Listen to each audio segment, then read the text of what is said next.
Okay, so we're going to talk about solutions, which are very important in chemistry because we carry out chemical reactions in solutions a lot.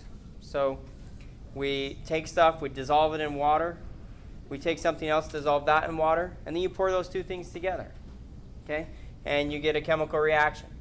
And the reason that putting it in solution is actually a desirable way to carry out a chemical reaction is because you can carry out chemical reactions in solution faster than you can in any other phase. So if you take two solid things and try to react them together, then only the surfaces that are touching will react. And so there's all those other molecules inside of those solid things that aren't reacting. Or in the gas phase, the molecules are spread far apart. You have to wait for them to collide with one another, for them to find somebody else and collide. But in the solution phase, they're in close proximities, and the collisions and the reactions are happening as fast as they can. That's the best way to carry it out. Okay, so we use solutions a lot in chemistry. They're very important. So what is a solution? So solutions are homogeneous mixtures of two or more substances. Okay? The solute of a solution is the component that is in the lesser quantity. The solvent is the component in the greater quantity. So that's how we would define the thing that you have dissolved in there. So if I take salt and I dissolve it in water, I would say the salt is the solute. It's the thing that I'm dissolving into the water, which is the solvent in the greater quantity. Okay? And then you have aqueous solutions, mean that the solvent is water. So if you have an aqueous solution, you know what the solvent is. It's water. So if I have some vinegar, a bottle of vinegar from the grocery store, and I say, this is a solution of acetic acid, then what you should realize is that the smaller quantity of the substance is the acetic acid. The larger quantity of the substance is the water. That's a water solution. It's mostly water. So if I take 100 milliliters of vinegar, then I essentially have some acetic acid dissolved into approximately 100 milliliters of water. That water could act as a reactant. It could be part of the reaction. You don't have to add the water. It's already there. It's a water solution. Okay? So aqueous solutions. Milk is a water solution. Soda, it's a water solution. Most of the stuff that we have around us are water solutions. Okay. So solutions can be liquids as well as solids. You could have two metals that are mixed together in a homogeneous solution. Okay, alloys, metal alloys like brass. Brass is a solution of two metals. Okay, air is a mixture of gases. So in this room, the air in this room is a homogeneous mixture of nitrogen and oxygen and carbon dioxide, maybe trace amounts of hydrogen and those sorts of things. Okay, liquid solutions. So we focus on the liquids because many important chemical reactions take place in that phase. Like I said, it's the best way to carry out chemical reactions. Okay, so solutions are transparent. That doesn't mean that they're always clear. Well, they're always clear. I guess it does mean they're clear. What I mean is that they're always uncolored. They're not always uncolored. Sometimes you can have a blue solution, but you can see through it. It's transparent, but it's still a solution. Okay? So they could be colored or colorless. Electrolytes are formed from solutes that are soluble compounds, ionic compounds.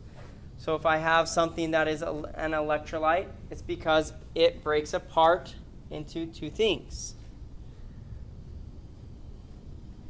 So if I take salt, sodium chloride, put it in water, it's going to break apart.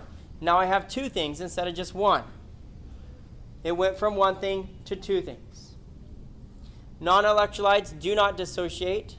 Yes, they dissolve, but they don't dissociate. Meaning that if you have glucose,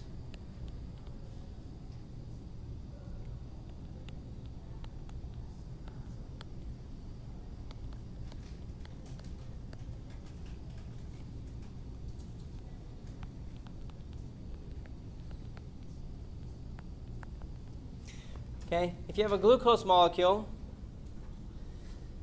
if I dissolve glucose, glucose doesn't break apart.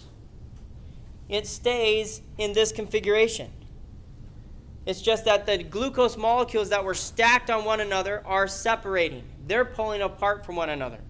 But glucose itself retains its identity in this structure. Okay? So it's a non-electrolyte. It doesn't create positive and negative ions in solution. So because it doesn't do that, it's a non-electrolyte. Okay, solutes and solvents are not additive. So if I take 1 liter of ethanol plus 1 liter of water, I'd pour them together, I would have how much in the end? 2 liters, right? Oh, that makes sense. Take 1 liter of ethanol, 1 liter of water, pour them together, I now have 2 liters.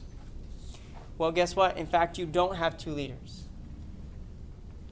You have less than 2 liters. Why?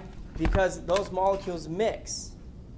They mix into each other, and they compress that volume by mixing. They find spaces in one another, and that volume will not be 2 liters or it won't be 2 liters added to it. Okay?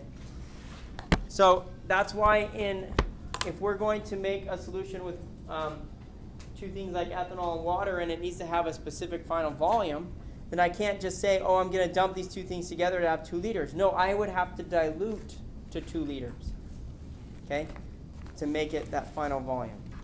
You have to ensure that it gets to that final volume. Colloidals are large suspensions. They're homogeneously distributed.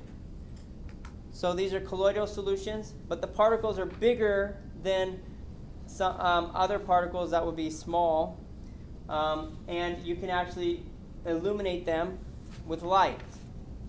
Okay, so the particles smaller than 1 nanometer would be a solution. Between 1 nanometer and 200 nanometers, it's a colloidal dispersion. So they're still homogeneously dispersed, but they're larger quantities. Larger than 200 nanometers, then it will eventually precipitate. Okay? And then we'll get a precipitation, and they'll fall out of solution. Okay?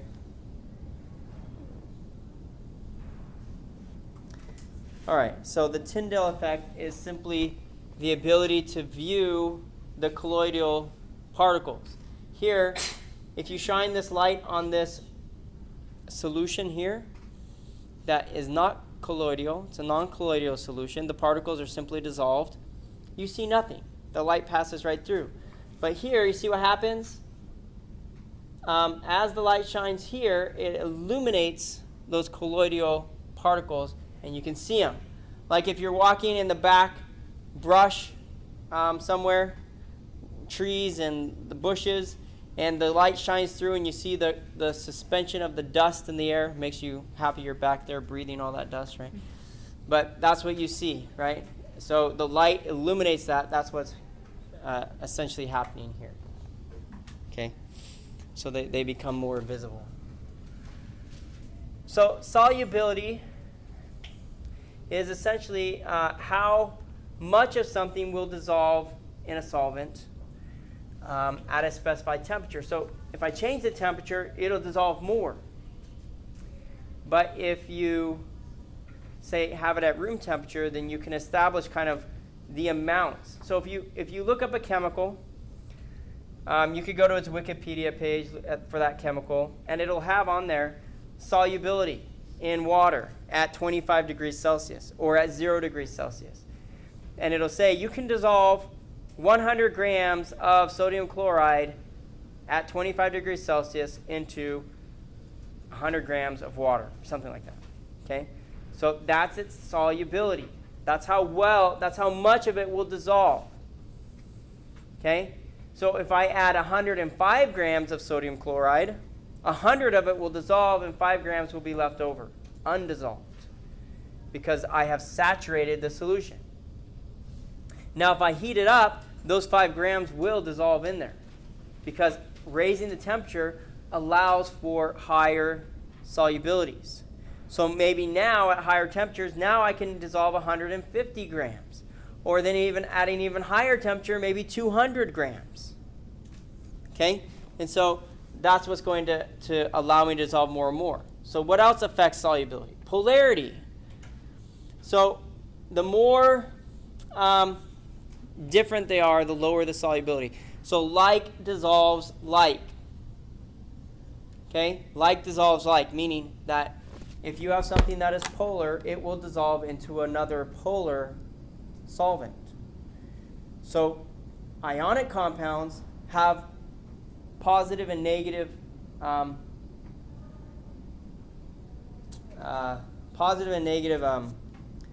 charges. Water has a positive and negative pole. So if you put something that has positive and negative charges into something that has positive and negative poles, they will separate. They will dissolve in one another. They're both polar. Polar things will dissolve in polar things because there's attraction there. But if you take something that's nonpolar and try to put it in something that's polar, then they really don't like each other. They just get away from each other. They don't want to interact. And so they separate.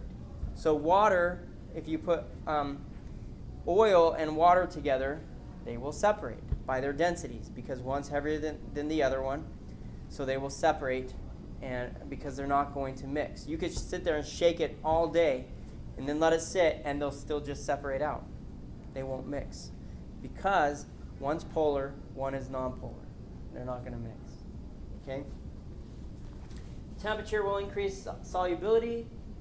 Pressure, okay, it says usually because the strange thing that can happen is actually as you increase the temperature, it becomes less soluble. That's not the norm, but there are certain substances that actually do that. But that's why it says usually. Pressure, no effect on the solubility. It's not going to affect the solubility. If solubility is of a gas and liquid directly proportional to applied pressure. Okay. Gases, obviously, they have they're affected by the pressure. But if it's a solid thing going into water, the pressure is not really affecting it. If it's a gas that you're dissolving in water, like your soda, then there has to be a specified pressure to be able to keep that in the water. Okay?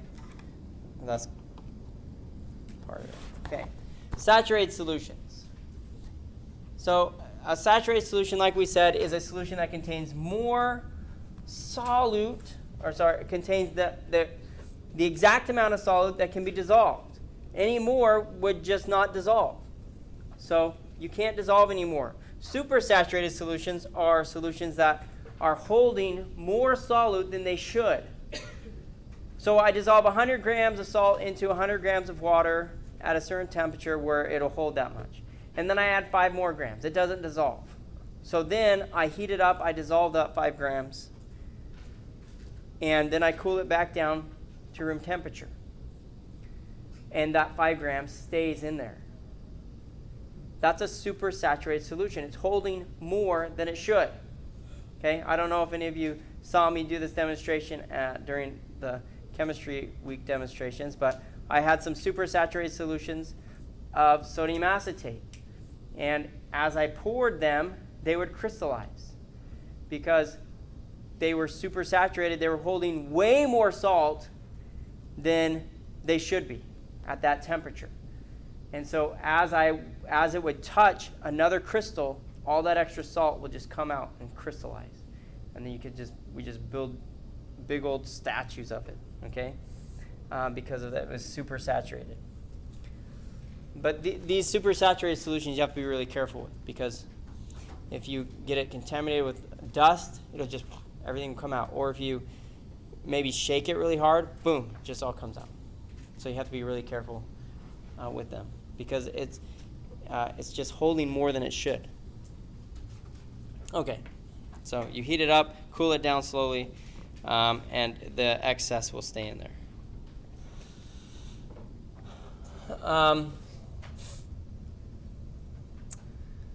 So if you add, so in a saturated solution, let's say, we have salt sitting at the bottom of our container and no more is dissolving. That's what it appears to be, right? It's not dissolving anymore. So that observation would actually be false because it's still dissolving. But what's happening is it's dissolving as fast as it's precipitating. So to us, it appears as nothing is happening. But it's going in and out, in and out, in and out, in and out at the same rate. And when you go in and out at the same rate, you call that equilibrium. So a saturated solution is a solution that has reached equilibrium. It has reached this equilibrium, and it will not dissolve anymore inside because as soon as some more moves in, some moves out. And it just keeps doing that over and over and over again. Okay? So that's when your equilibrium is reached. That's your dynamic equilibrium, going in and out. Henry's law, that's the gas pressure law that we were talking about. Okay? The number of moles of a gas dissolved in a liquid at a given temperature is proportional to the partial pressure of the gas above the liquid. So remember how we talked about vapor pressure of a liquid? So water has, if you leave the lid off, it'll just evaporate, right? But if you put a lid on, then a pressure of the water will build up above it that keeps that water in the liquid phase. That pressure above it is called the vapor pressure. Now, if you add a gas into the water and dissolve that gas into the water, how do you keep it in there? Well, you have to have a pressure of that gas above the water to keep it into the water, dissolved into the water. So what happens when you open your soda can? You hear that, right? That's because what's going out? The vapor pressure. The vapor pressure is leaving. So I open my soda bottle.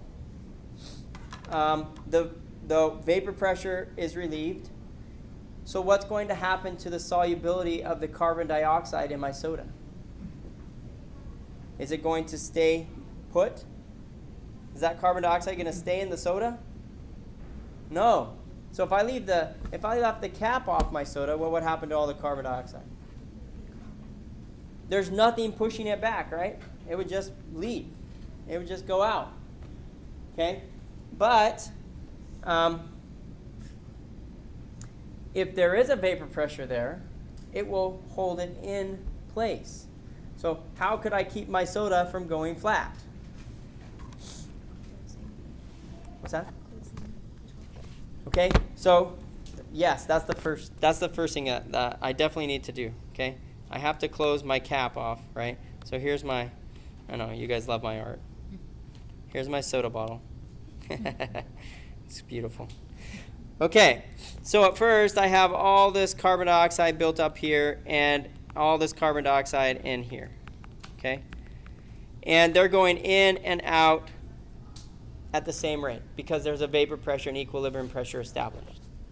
Okay, so the pressure of the gas inside is equivalent to the pressure of the gas outside, or I guess the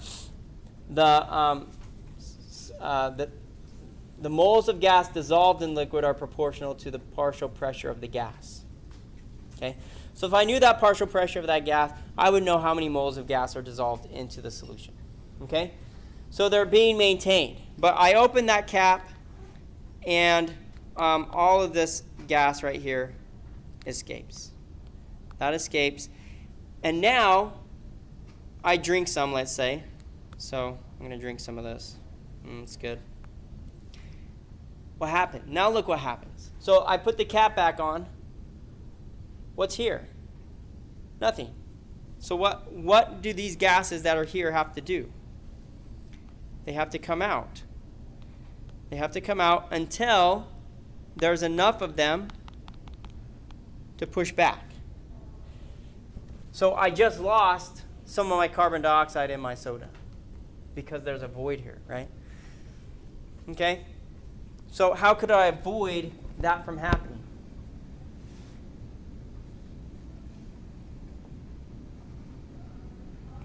I've had some interesting answers on this in the past. Could not drink any. Okay, you'd never drink it. That would definitely keep your soda from going flat. Okay, never open it, never drink it. Yes, that's true. So it would become a collector's. So those people who have like Coke bottles from like the, 50s and.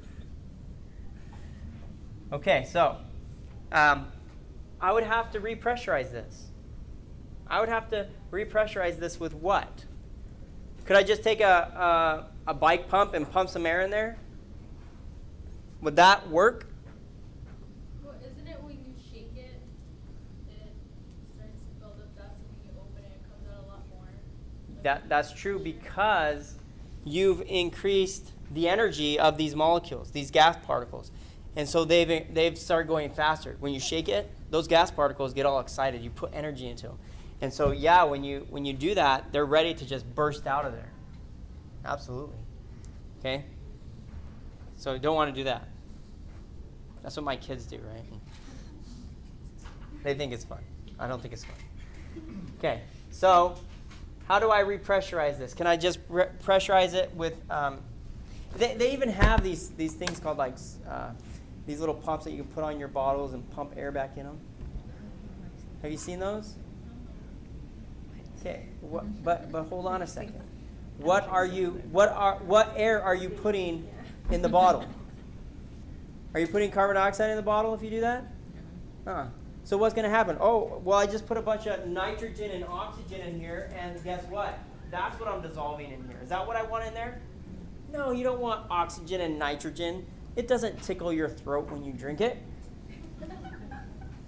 Right? I don't want that. What do you want? You want carbon dioxide because that burns. That goes down and it just burns.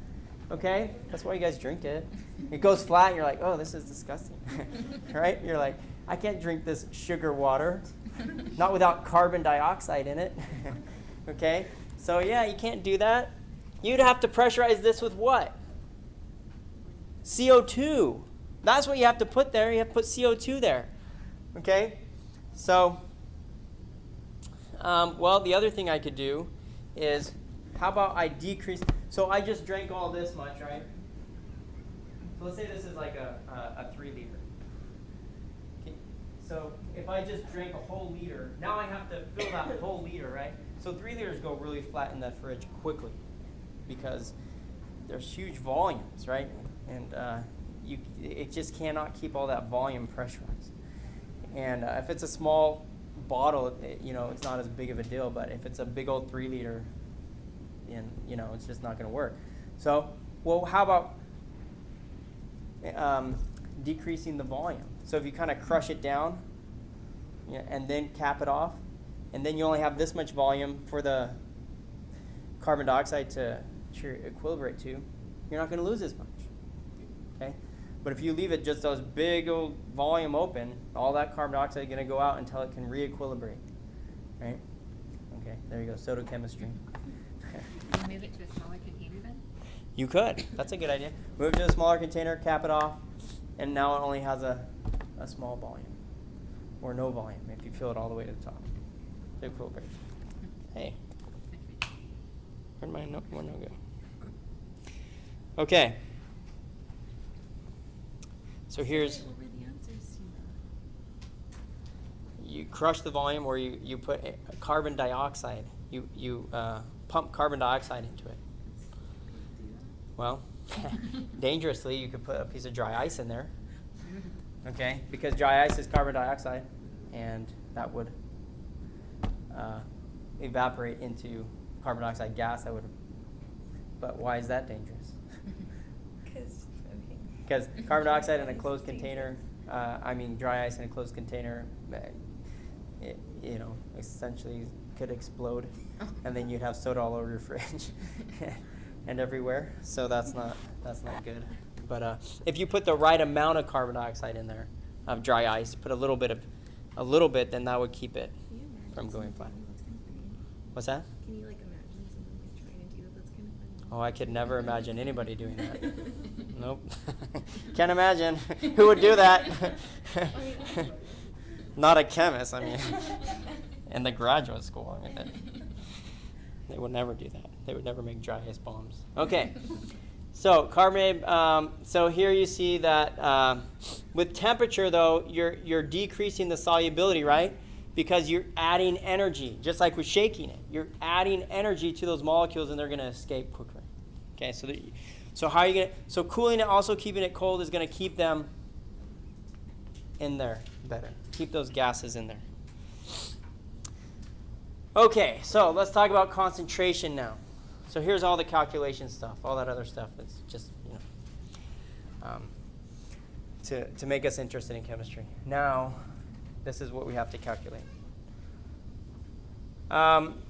So concentrations are basically, they're intensive properties that allow us to describe how much of something is in a certain volume of something or a certain mass of something. Okay? And we will describe these concentrations by mass and by moles. So concentrations of a solution have effects of physical properties, melting, boiling points, and chemical properties, how reactive they can be at certain concentrations. So if you decrease the concentration, it's not going to react as violently maybe as if you increase the concentration. Okay, so here's the first type of concentration calculation that we'll be looking at, which is mass per volume percent. Okay? Simple. So we've already talked about density, mass per milliliters, right? It's the same. That's essentially what this is.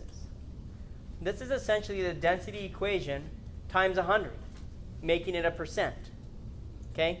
So density is a concentration unit, essentially. How many grams are in a certain volume of something, a certain milliliters. And here for mass per volume percent, all we're doing is saying grams per milliliters times 100. We're just making it into a percent. Okay?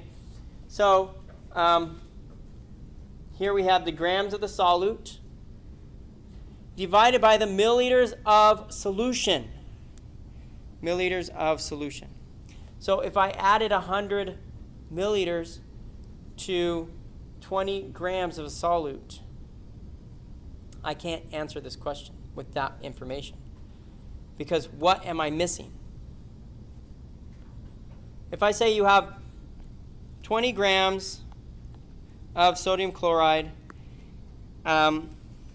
in 100 milliliters of H2O, is dissolved in 100 milliliters of H2O. What information am I missing to be able to calculate the mass per volume percent?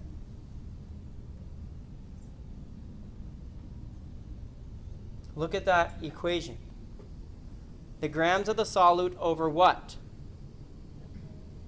Milliliters of solution. Did they tell me the milliliters of the solution?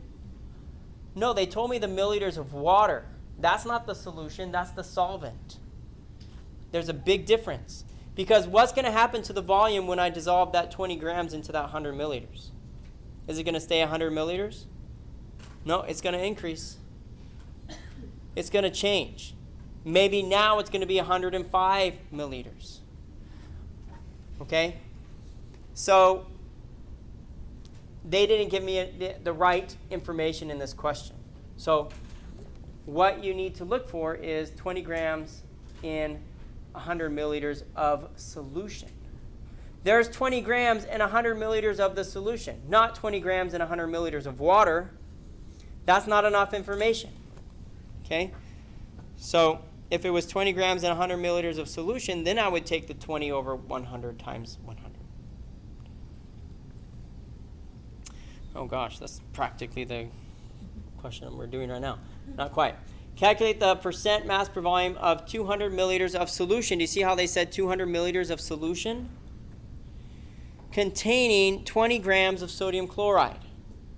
So this 200 milliliters of solution has 20 grams of sodium chloride in it how do I find the mass per volume percent? Well, I take 20, I divide it by 200 milliliters, so it's 20 grams times 100. Okay, and we get a 10% mass per volume solution. The units here are percent. It's not grams per milliliter or whatever, it's percent. Okay, it's a 10.0% solution of sodium chloride. Okay, that's how we would describe it. Okay, calculate the number of grams of glucose in 750 milliliters of a 15% solution. How am I going to do this? How am I going to solve this? Okay, don't look at this bottom part because it might just try to confuse you right now. Think about how are you going to solve this, because we have mass per volume times 100 equals the percent. What information did they give me in the question? Did they give me the mass? Nope. Did they give me the volume? Yeah, 750, right? Did they give me the percent? Yes, they gave me the percent. So what am I solving for? Mass. So the first thing I need to do is divide by 100. Get rid of this 100, and then I have mass per volume equals the grams per milliliter of this answer here. Okay? And then I can solve, and then I multiply by the volume, and I'll have the mass equals the percent divided by 100 times the volume. Okay? That's how I'm going to solve that.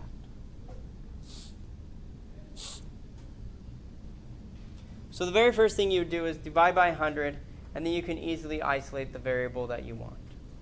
Okay? Which in this case is the mass. So I multiply by the volume.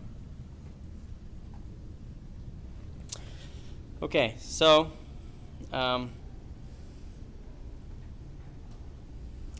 we have a 15% solution is equal to x over 750 milliliters. Okay, times 100. So I divide by 100, and I get 0.15.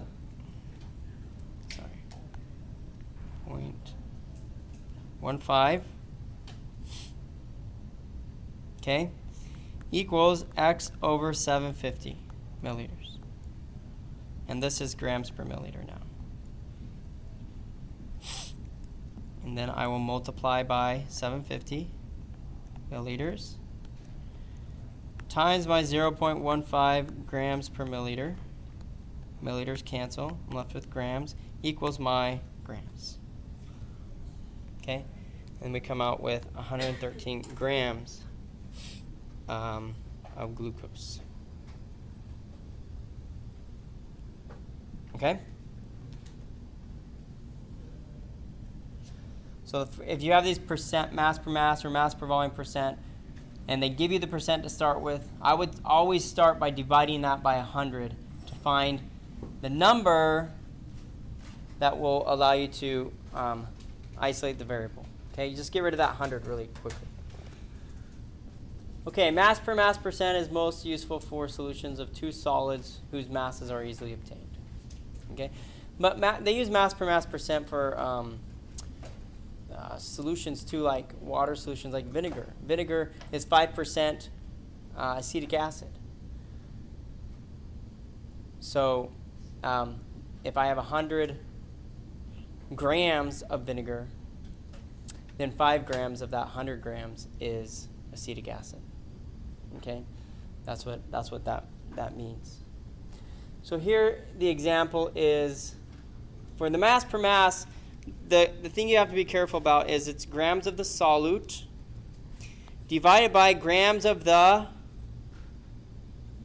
solution, not grams of the solvent. Okay? So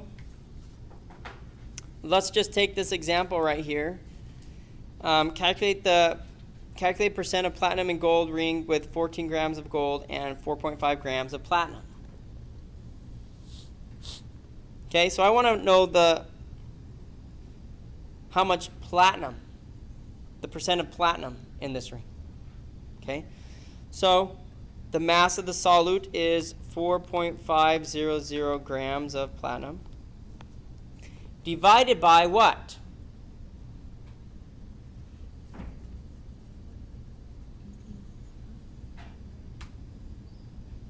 Say it again. You're right. 18.5. Yeah, 18.5. Where'd I get that? You have to take 14 plus the 4.5. It's the mass of the what? Entire solution, not the mass of the gold. And that's where people mess up. Okay? They will divide it by 14 instead of by 18.5. So we have to divide it by 18.5 grams of solution. Okay? Times 100. And that'll be my, that'll be my mass per mass percent. So it's 24.32% platinum. Okay?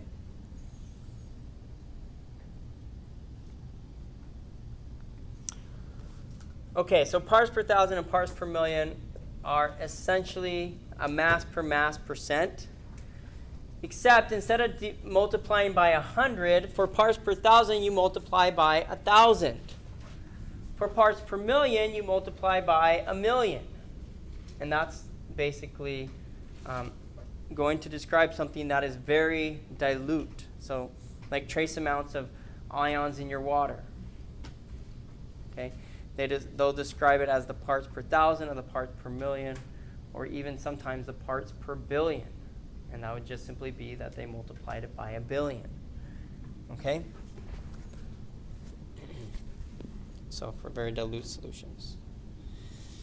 Okay, now this is where those two, you might see maybe a question on those. Okay, mass per volume and mass per mass. This is where most of it's going to be focused.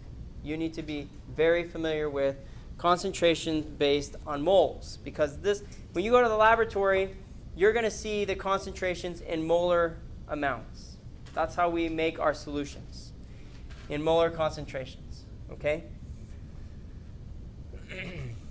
So chemical equations represent the relative moles of things. And so it's nice for us when we make a solution that the solution also represents moles, relative moles of the solute in the solvent. Okay? So we carry these out in solutions oftentimes. And the concentration unit that we use for moles is molarity. Molarity is equal to the moles of your solute divided by the liters of solution.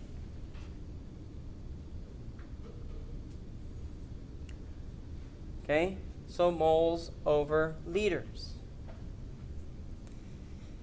And the main thing you have to look out for here is that you are often given information in milliliters, not liters. Okay, so you have to make sure that you're converting that from milliliters to liters and that you know when to do that. Because sometimes it's okay to leave it in milliliters and other times it is not. Whenever you're doing something with molarity, it is not okay to leave it in milliliters. You cannot. It has to be in liters.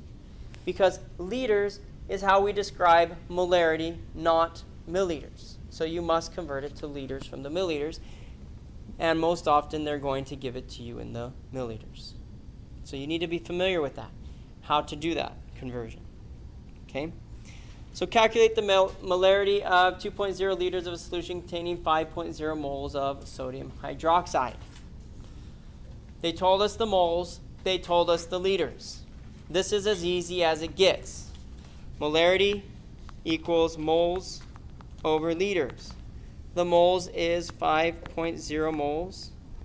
The liters is 2 liters. So 2.5 molar. Okay? This is a 2.5 molar solution of sodium hydroxide. That means for every liter, there's 2.5 moles in every liter of this solution. Okay, even though I have more than 1 liter, I know how many moles there are in every 1 liter of it.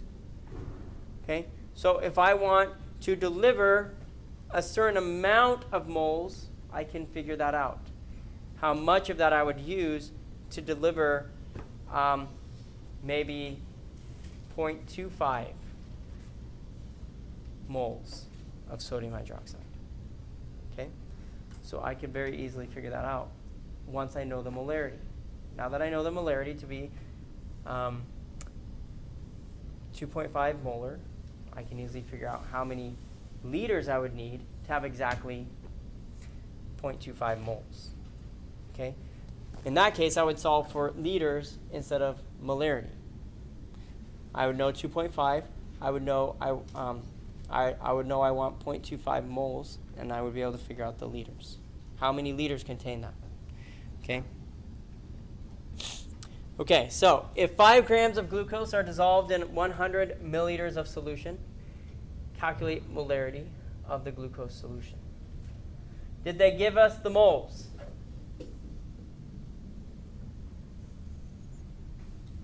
We're looking for molarity. Molarity equals moles over liters. Did they give us the moles? No. Can we find the moles? Yes. How? We simply convert it, right? 5 converted to moles, 5 grams converted to moles. There's 180 grams of glucose in every 1 mole of it. 180 grams of it in every 1 mole. Okay, that's its molar mass. So I convert that, I get 2.78 times 10 to the negative 2 moles, or 0.0278 moles. Okay? Did they give me the liters? No. Can I find the liters? Yes. Right? They gave me 100 milliliters. I convert that to liters from the milliliters. There's 1,000 milliliters in every 1 liter. Okay? So 100 milliliters, think about it though. This should be an easy conversion. You don't even have to look, you don't have to do that setup. 1,000 equals 1. 100 equals 0.1. 10 equals 0.01. Okay? That's one that you might be able to just figure it out that way. If not, if you're not confident about that, then do this. Just divide it by 1,000. So you can make sure you're doing it right. Okay? If it's in the thousands, put a decimal after the first number. If it's in the hundreds, put the decimal before the first number. Okay? Okay, so now we have our moles and our liters. So I take my 2.78 times 10 negative 2 moles divided by 0.1 liters, and I get 2.78 times 10 negative 1 molar. So it's a 0.278 molar solution.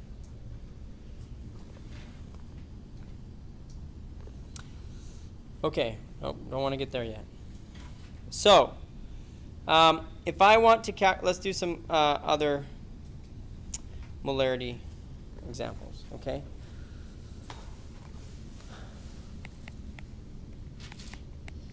There's essentially 3 questions I can ask you about molarity.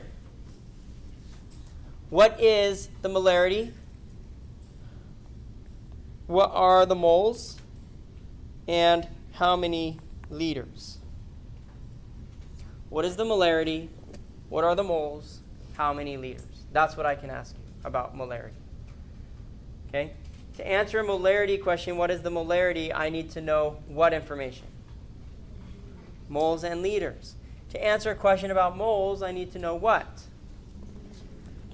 Molarity and the liters. What's the equation for moles? Moles equals what? Molarity times the liters. I just bring this up, right? Molarity times the liters. The liters equal what?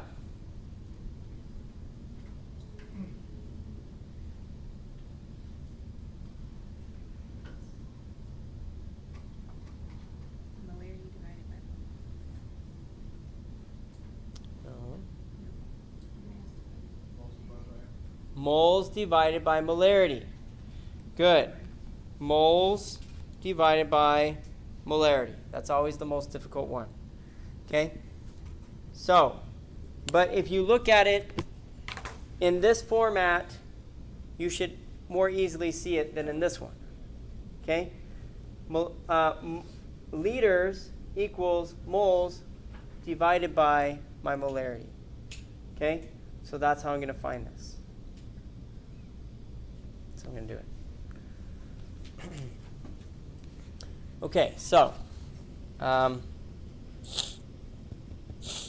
if the question was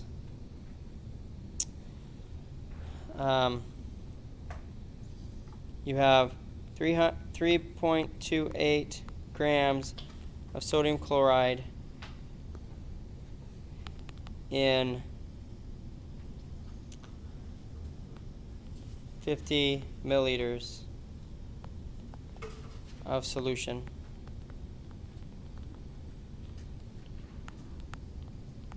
What is the molarity?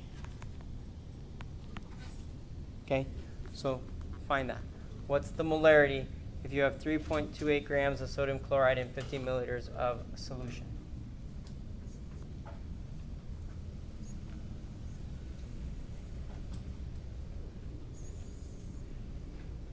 And by the way, on the reference material, this is the only equation you get. You don't get these ones. You get this one. Okay? You get the molarity equation.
Okay, so what are you guys finding? Is this how you did it? Did you convert the grams to the moles? Okay, how many moles did you find?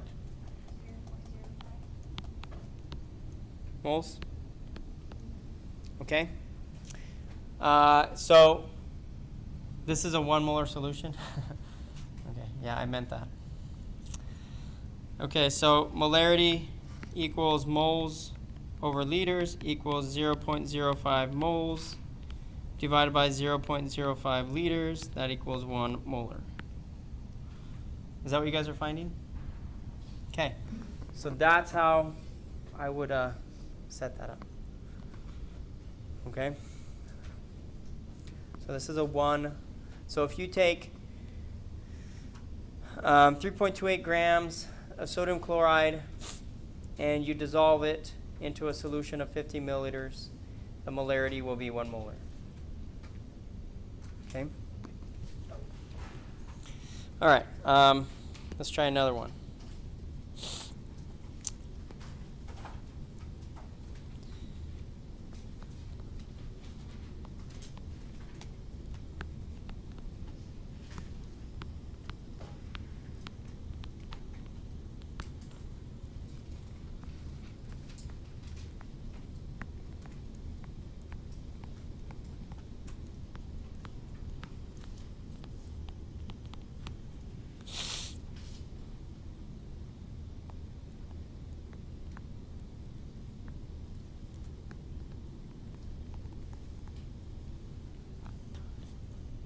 Okay, how many grams of glucose are needed to prepare 250 milliliters of a 0.75 molar solution?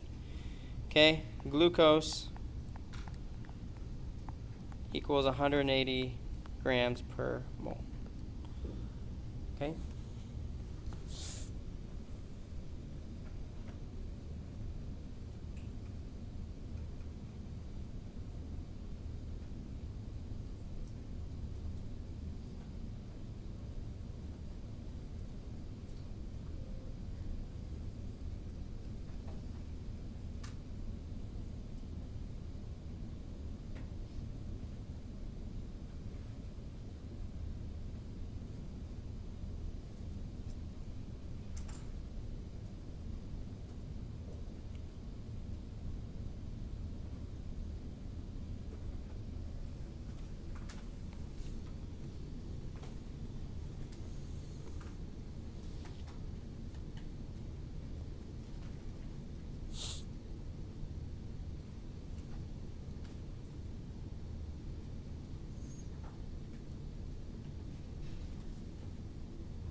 Okay, were you guys solving for your moles first? Okay, so we solve for our moles. Why are we solving for moles?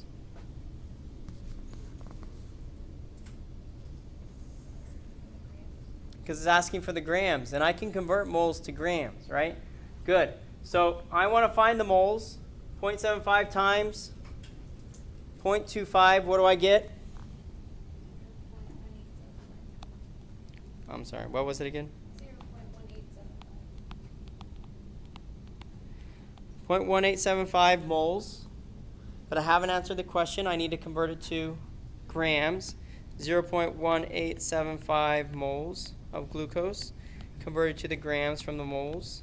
There's 180 grams for every 1 mole. So 0.1875 times 180. What's that? 33.75. Say it again.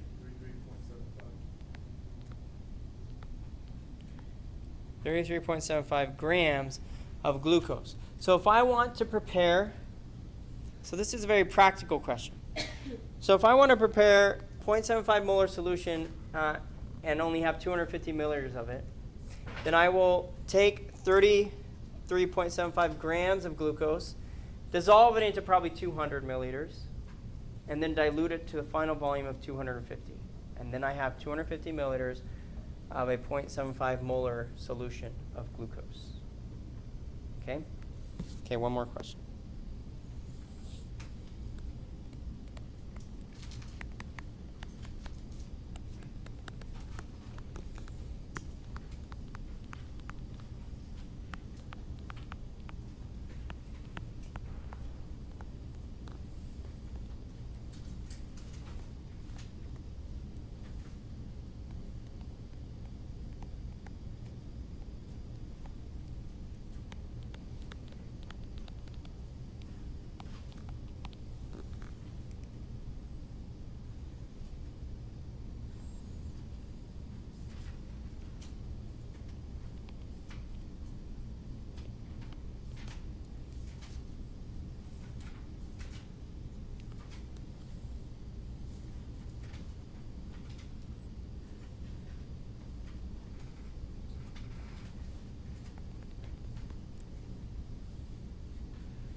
Okay, what is the final solution volume needed to make a 0.375 molar solution of iron 3 oxide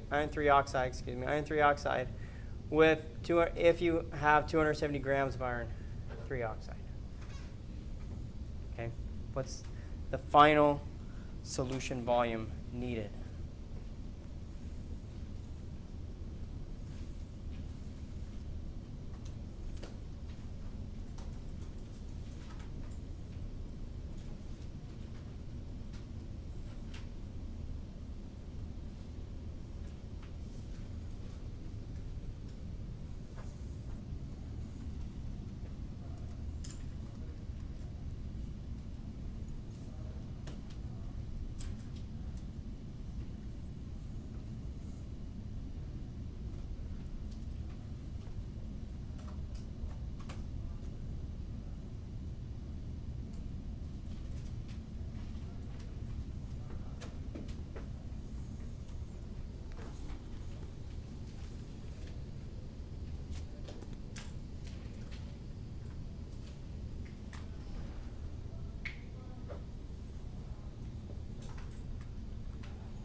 Okay, so what is the final solution volume needed? So what are we solving for?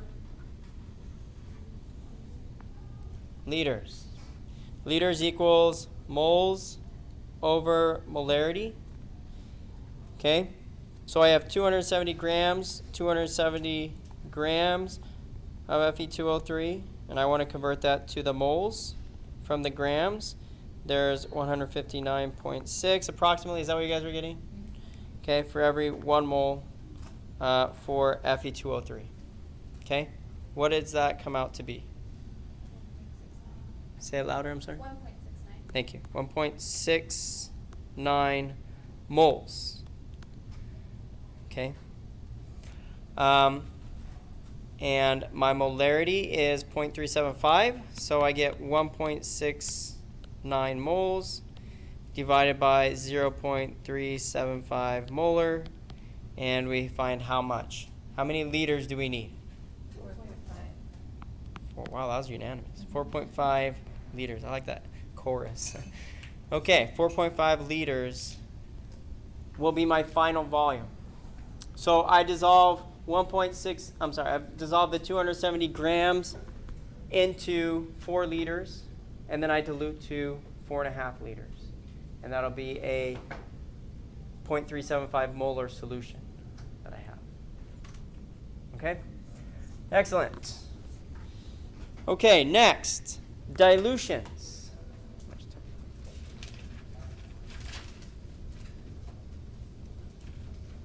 More minutes. Okay.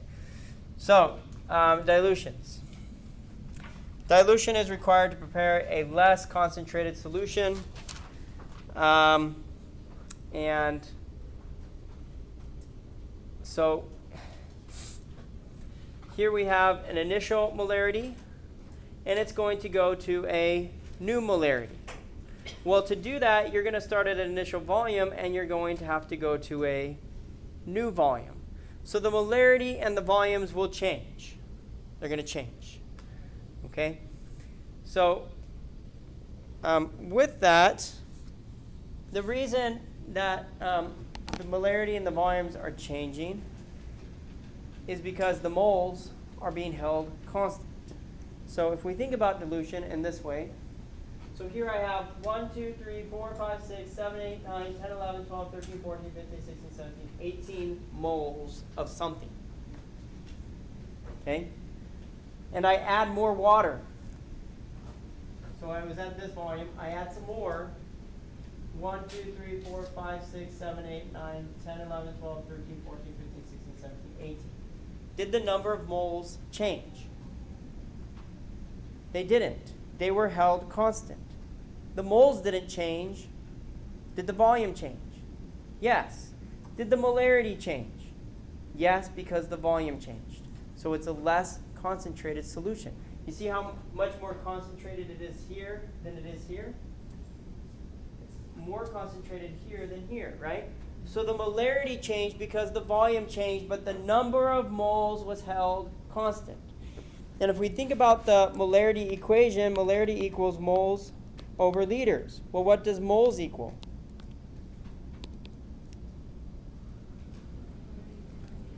Molarity times the liters, or molarity times the volume, we could say, times the volume. So if the initial number of moles is equal to the final number of moles, then our M1 V1 is equal to our M2 V2, which is the initial number of moles is equal to the new number. And we get this equation. This is the dilution equation. It's a very simple equation. Okay? You simply need to find the variable that you're missing. What do I need? Well, if they're asking for the new volume, then I'm looking for V2.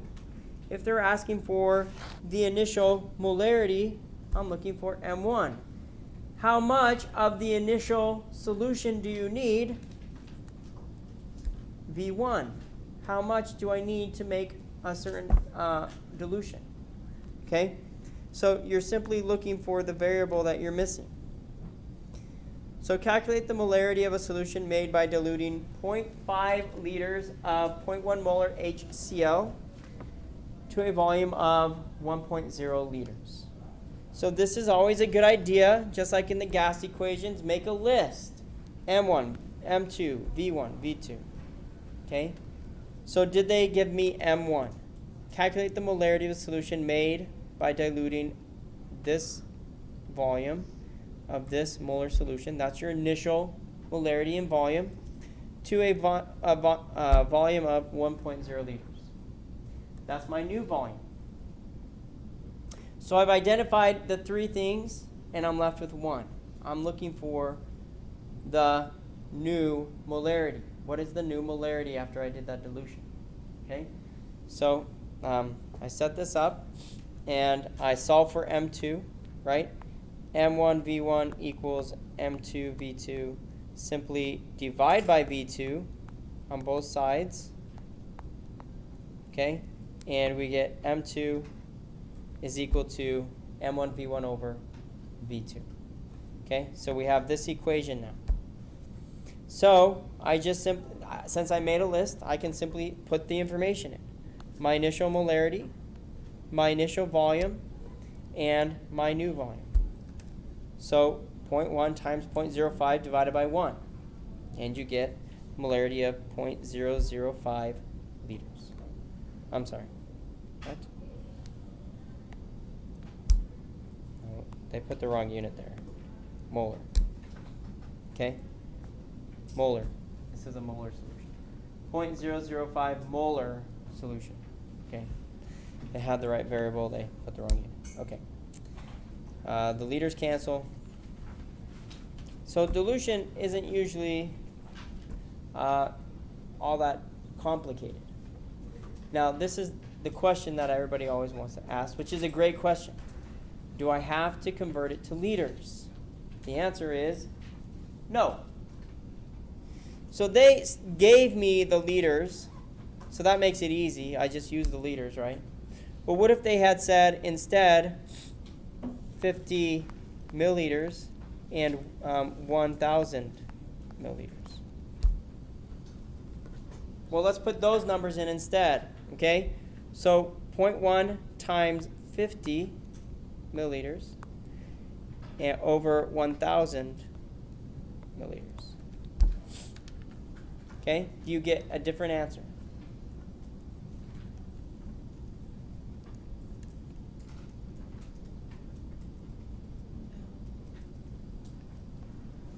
Same answer? Yeah. Why? Because the ratio is the same. 50 divided by 1,000 is exactly the same as 0.05 divided by 1. Those are exactly the same. So it doesn't change it. So, do you have to convert to liters? No. You just have to make sure that both units are the same. If one's milliliters and the other one's liters, then you need to change one of them. Okay? So that they will give you the correct units to cancel. But you do not have, in dilution, you do not have to change milliliters to liters. You can leave it as milliliters, and that is acceptable. Okay? But if it's molarity, you do have to change it. It has to change for molarity. Okay? So when we're doing these molarity questions, it had to be in liters. That's dilution. That's not. Okay? So these ones have to be in liters, molarity questions. But dilution equations do not. We'll practice this some more next time. We'll see you guys.